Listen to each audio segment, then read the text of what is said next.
Hello, everybody. It's Christina Fasonic broadcasting live from Wheeling, West Virginia this evening. Finally quit raining. The sun came out, but I think fall is here anyway. I'm thinking I don't know if I like that or not. I'd like to bring on my co-host, Dr. Damian Dressick. Hello, Damian. Good evening, Christina. How are you tonight in Wheeling, West Virginia? I am fine. How are you in Prospect, Pennsylvania? Well, I would like to let I assume you are well.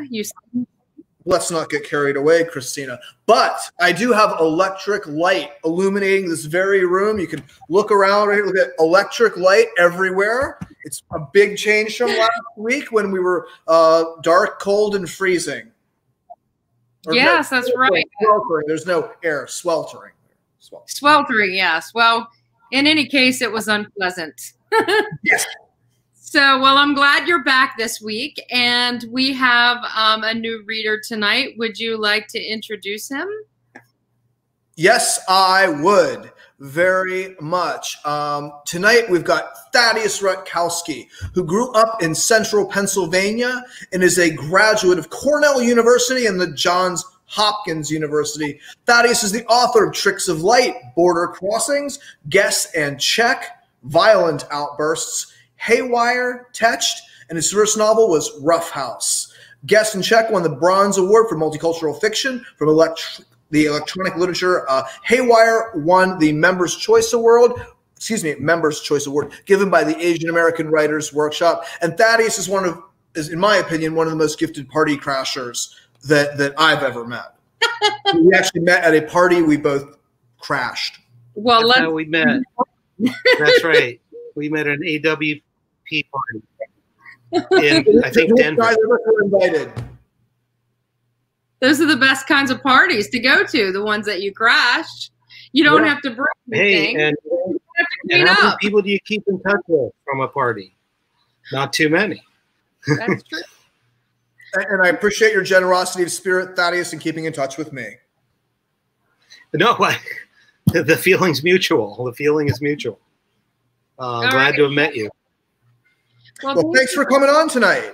Yes. Yeah, you're welcome. I'm glad to be here. Well, Damien, I'm going to let you read. Okay? Okay, sure.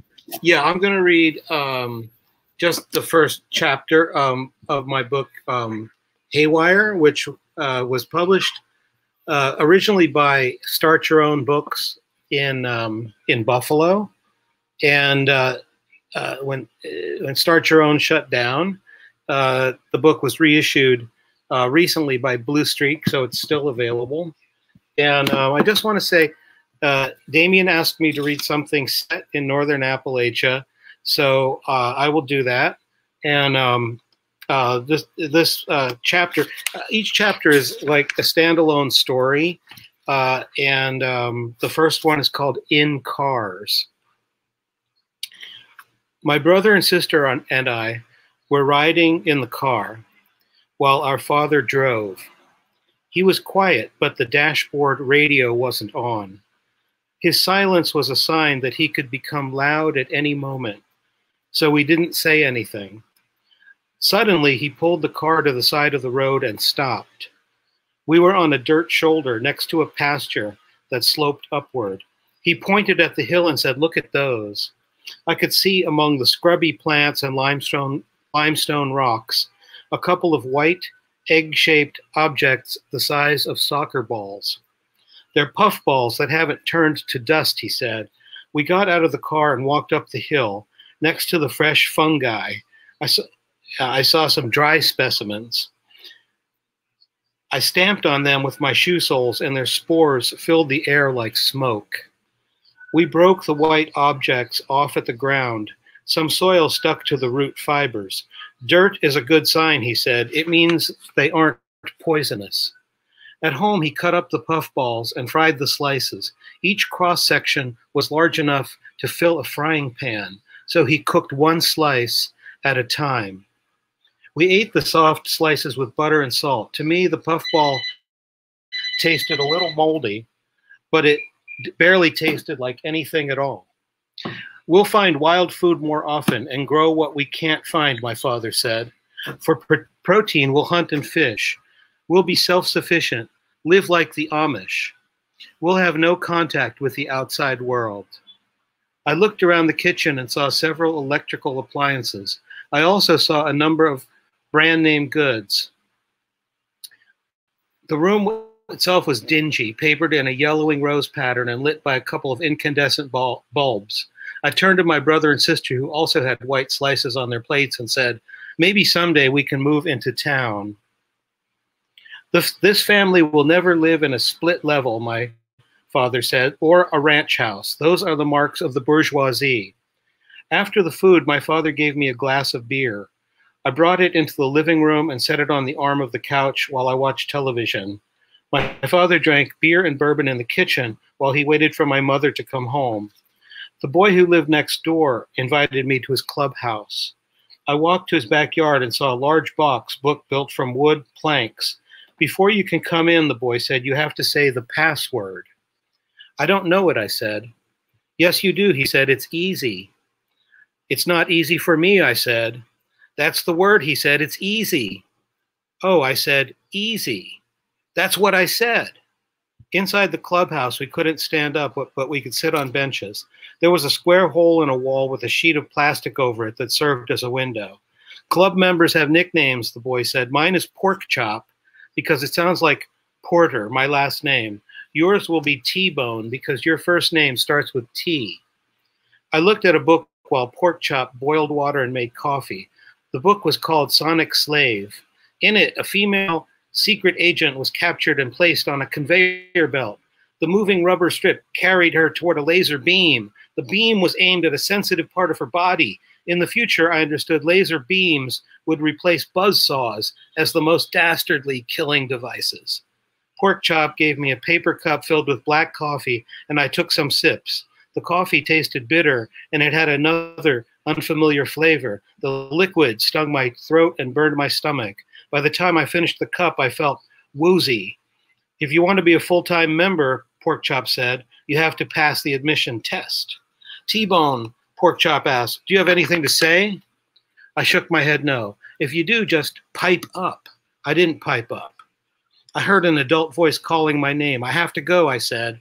Pork Chop picked up Sonic Slave and started to read. At home, I went to my bedroom. I shut the door, but I couldn't hear my mother's and father's I could hear my mother's and father's voices. I need cash, my father said. When I go out, I'm not flush. I don't want people to say to me, if you're so smart, why ain't you rich? Maybe you should get a job, my mother said. I can't join the rat race, he said. That's a waste of life. You could borrow money from your parents. I could ask, but they'll tell me to get a job. That's what they've been saying for years, but they've also been saying, you're not qualified to do anything. Actually, I'm overqualified to do most things. Maybe we don't need money, my mother said.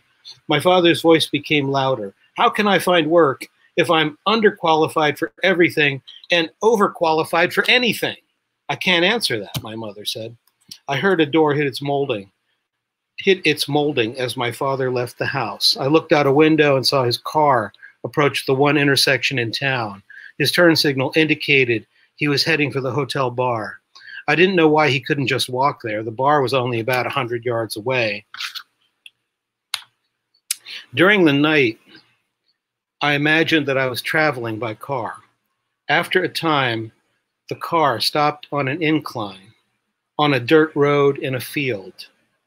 I saw a shack with a glass window, and I saw a child's hand hitting the window from inside.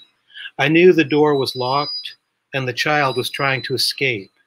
I also knew that if I opened the door, a wild animal, not the child, would burst out. I got out of the car and walked across the field, but I didn't open the wooden door. I thought I could call the authorities and have them rescue the child, but I had no phone, and I was in the country where there were no phones. I couldn't make a call. The child would have to stay. And that's it. Thank you for listening.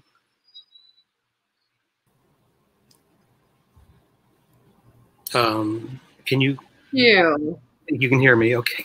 Yes. No, that was wonderful. I really love that the easy password part. I really got a giggle out of that. It's a very cool story. Oh, thanks. Thank you. Yeah, I like the work a lot. It's like the Mosquito Coast of northern Appalachia. Okay. We have mosquitoes there. Yes. Yeah. Well, the novel Mosquito Coast, where we got the crazy father who wants to go back to the land and refuses to fit in with society. And I can, this idea of split levels and ranch houses are the mark of the bourgeoisie. Yes, exactly. And my father was not one of them. He was kind of, he wanted to live on his own, away from society, and he didn't quite succeed, but he tried to, live independently, self-sufficiently, grow his own food, and hunt and fish, live simply. But I think that's impossible to do totally. Especially these days. I think it's more and more challenging now than ever before.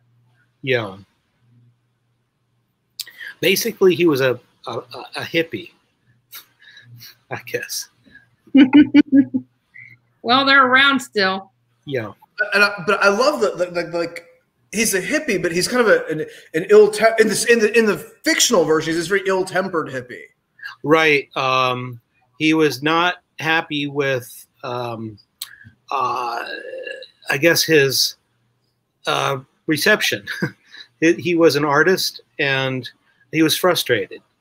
And I think that has to do with cutting yourself off from society. I think that in order to succeed, you should be more part of a community. It's difficult to do it just on your own and expect people to come to you. I think you have to go to your community to get your work out. So he was very frustrated, but I think he was also very talented. This is my real father, not the father in the fiction is based on my real father, but he's exaggerated. And of course, he's more passionate or more emotional than, in regular daily life. Yeah. Yeah, I love the scene at the end with the kid in the car. Me too. Right. Yeah, the end is the secret. I think that the kid is trapped and wants to help this.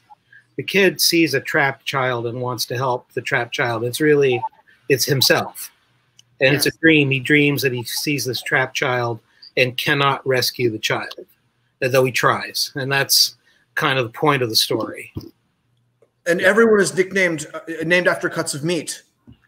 Yes, exactly. Yeah, there's a steak and there's a pork chop. Yeah, there's a T-bone steak.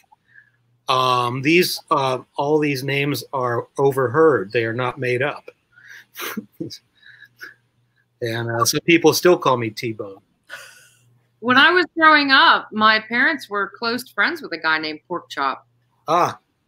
And he held that nickname well into his age. Uh-huh. So once you're Pork Chop, I guess you're Pork Chop for life. I wouldn't introduce myself that way, but some of my old friends still remember it. Sure. PC for short. Yeah. What does P for short?